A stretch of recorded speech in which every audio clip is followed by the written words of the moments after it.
Hello, and thank you for tuning in to Ask the Gluten Free Chef.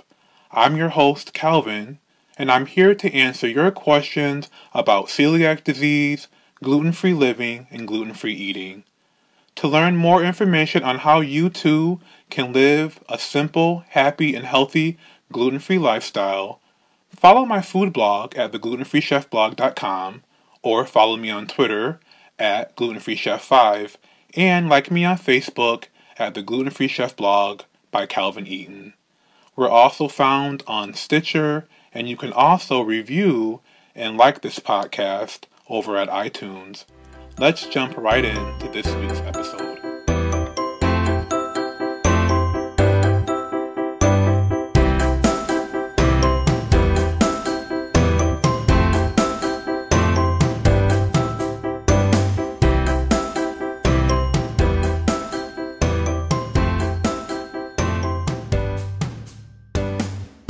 So this week's episode is brought to you by the letter W. W for what now? Okay, there's a little joke there, but seriously, I just wanted to share my love of all things Sesame Street, and I'm in kind of a nostalgic mood, so I wanted to kind of throw that in there. But seriously, this week's topic and question is, I've been diagnosed with celiac disease, what now? And that's really the most common question that you have, or if you know someone who does have celiac disease. After you get that initial diagnosis, there's a flood of emotions and thoughts, and really it is, what now? What do I do now? And so I wanted that to be the theme of this week's episode, and to kind of really help those of you who may be newly diagnosed with the illness, or even for those of us who have been dealing with it for some time. I'm sure that all of us, no matter where you are in your gluten-free or celiac journey, gain some benefit from some of the information that's discussed in today's podcast. But, I mean, if I'm really seriously answering that question, what now, after being diagnosed, what do? You really do nothing. Now, what I mean by that is, there's no need for you to run out and think you have to spend $100 or more on all of these specialty flours or gluten-free products and food to restock your pantry after going home and stripping it bare of every single thing that you might have in it. But nothing in the sense of what you want to do if you've been recently diagnosed is just to kind of sit with that information, and I would say the best way to go is to just meditate on it. Just being aware that now you're going to have to make some changes to your lifestyle and how you eat, and definitely what you eat, but there's no need to be panicked or to feel overwhelmed with this information. So the first step I would say is, after being newly diagnosed, is to meditate on that. And next, Google is all of our friend, and Google's free, and there is really a host of websites and articles and information on celiac disease and for people who have it, and what to eat and what not to eat. But after you spent some time just thinking about the diagnosis and the fact that you're going to need to make some changes to your life and maybe your family and the way you eat and the way you live, the next step would be, I think, the most important thing you want to do is try to align yourself with some type of a celiac support group. Now, where I live in Rochester, New York, we do have it's actually called the Rochester Celiac Support Group, which is a non-for-profit organization, or a really group of like-minded people who've come together. And really it's just that it's a support group for individuals who have celiac disease or are eating gluten-free for whatever health reason. And the group meets, I think it's the second Tuesday of every month, or it might be the first Tuesday. But they really just come together, and there's usually some type of a speaker. But really, it's a social group for individuals who have celiac disease to connect with other individuals who have the illness, and really just gather information and to vent and to heal and to talk and to, learn, where should I go for dinner? I have a birthday coming up, or I have an anniversary coming up, or my daughter is getting married, or I have someone who's getting married who needs to be gluten-free, or even something as simple as I have someone who's gluten-free coming to my house. What do I prepare for them? These are the types of questions that the everyday questions that you have when you have celiac disease or know someone who has it or live with someone who has it. Sometimes those simple, straightforward questions are the ones that make us the most frantic or the most frenzied. And by aligning yourself with a group, you can have somebody that you can call, and say like, well, where do you get your bread from? Or what bakery should I go to? Those types of questions, because really, celiac disease, it is very serious, but, it's not something that it's going to miraculously be healed on the very first day that you get diagnosed and start eating gluten-free.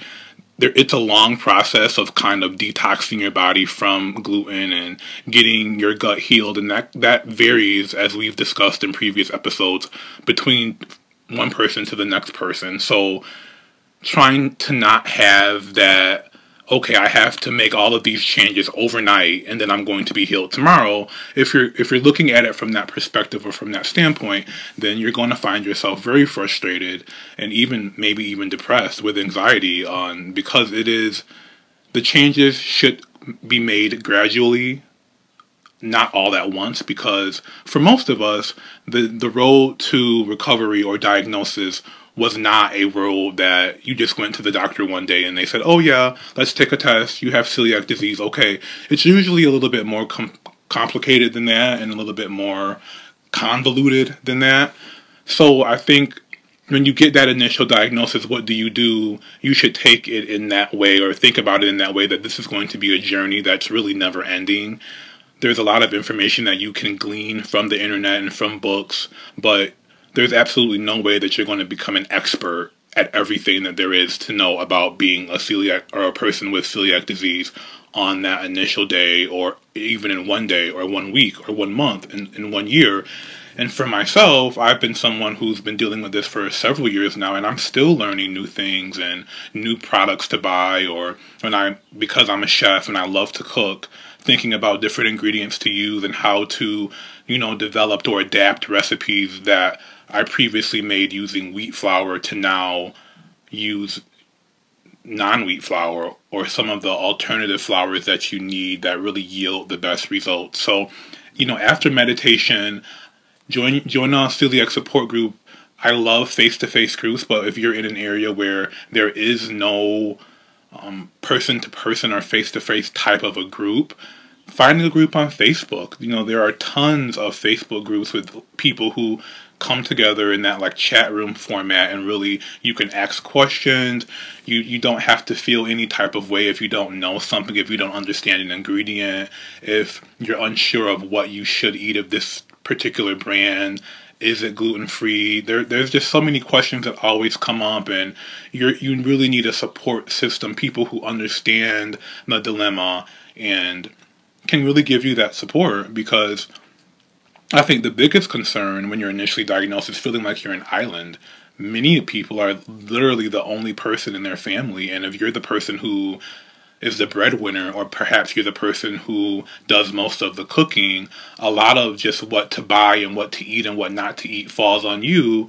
And then there's the issue of, okay, how do I make my house or make my kitchen gluten-free safe and really mitigate issues of cross-contamination? Do I need to go out and buy two ovens or 2 toasters, for instance? So really having a support group or someone, or whether it be online or in person, to really guide you and help you along the way. And don't feel like you have to go out and initially invest hundreds of dollars on a particular product. That's where knowing someone and really learning what websites are the best for the most accurate information are helpful. I started my blog, the Gluten Free Chef blog, because of this, because I felt that there was so much information out there and I didn't know where to look for that information. So I really wanted to make a blog or a site that I felt like could be a hub that showed people and discussed different types of brands and did reviews on them, so that you're not wasting money buying a box mix or a baking mix or a pancake mix only to find that it's really not that great. So I said I wish that there was some type of a blog that had the reviews that could tell you this brand is better than this brand. So when you're investing money and you're learning how to shop and reshop, you're not wasting your time, energy, and money on a product that, even though it might be gluten free, it's not the best gluten free, because for those of us who are celiac know all gluten free is not the same. Just like any other products, some brands are better than other brands. Some baking mixes are better than other baking mixes. They have different ingredients. They have different processes of putting those mixes together. So really knowing and understanding what you're buying is helpful. And the only way you can do that is by doing your own research and finding that information. The next thing to really keep in mind is that it'll be a lot of trial and error for a while. Now, for those of us who do love to cook, and if you're in a little bit more of an advantage if you do already eat a prominently whole food diet, and if you like to cook, you're probably already aware of the trial and error process that goes into cooking and baking, especially baking, where you have a recipe, you try it out, it might not turn out the best the first time you try it, or you maybe did something wrong or tried to replace an ingredient and the end product didn't turn out the way you wanted it to. That's just the process of cooking, and a lot of times people feel so defeated and so deflated when, you've tried out this cake and you followed the recipe on the back of the mix to the T, and you mixed your ingredients and blended them all together, and you had your eggs or whatever you might have needed, baked your cake, or if they're cookies, and the end result is a disastrous mess. That absolutely, it happens to me as a food blogger, and I absolutely hate it. But you really just have to tell yourself it's not the end of the world. You're not going to, so what, you bought $20 worth of flour and you wasted half of it trying to come up with something. That's just the nature of it. So trial and error. Now, for those of us who don't like to cook, I know what to do now, how to go about it, is that you're going to have to start to reshape your mind frame and how you eat, where you eat. If you're someone who frequents fast food restaurants for your meals, when you get that celiac diagnosis, that's going to have to stop. I think the biggest thing being a person who has celiac disease is that those conveniences of just, hey, I'm just going to stop at maybe Chipotle, or I'm going to stop at X, Y, or Z restaurant on a lunch break, or in transporting my kids from one place to another, you kind of have to be a little bit more diligent and a little bit more plan-centric, if you understand what that might mean. Buying snacks and things and thinking about, okay, when we're here or there in the community, there may not be any place that I could go to for convenience to get a snack that's gluten-free. So you might have to start packing your own snacks. If you're not in the routine of doing that, you're going to now, going back to that meditation piece, start thinking about, okay, if I'm going here, if there's not a gluten-friendly restaurant or grocery store in the area, what am I going to eat? Because so much of life happens instantaneously and extemporaneously, and you're not going to necessarily always be prepared, and you have to do a lot of preparation when you initially get that celiac diagnosis, and just really throughout the journey of it. And sometimes I even had that, like, hey, I wish I could just stop at so-and-so fast food restaurant to just grab a quick bite to eat, but that place I know has nothing that's gluten-free, or I'm not even familiar with it. Again, there is that meditation piece, that research piece, having a support group to talk about what are the best types of snacks to buy. Those are the things that you really should be thinking about when you get that initial diagnosis. There are plenty of books, like I said, and websites that can help you with this journey. One of the books that I love, that I consider my Bible really early on, was Cooking for Isaiah by Sylvana Nardone. She created this book. She had a son who had celiac disease, and she had to completely change her whole way of thinking and the way she prepared meals for her family. Another great resource to look into is Make Ahead Paleo by Tammy Credicott. I think that's an excellent book that has a lot of grain-free recipes and just helps you kind of think about that planning and how to plan meals that are grain-free or gluten-free for you. It's an excellent resource. I have a book as well called Cooking with Fibromyalgia that's full of vegan and gluten-free meals that I think really keeping that simplicity piece as part of it. Nobody wants to, if you're not used to cooking, you don't necessarily want an experience to take 2 or 3 hours.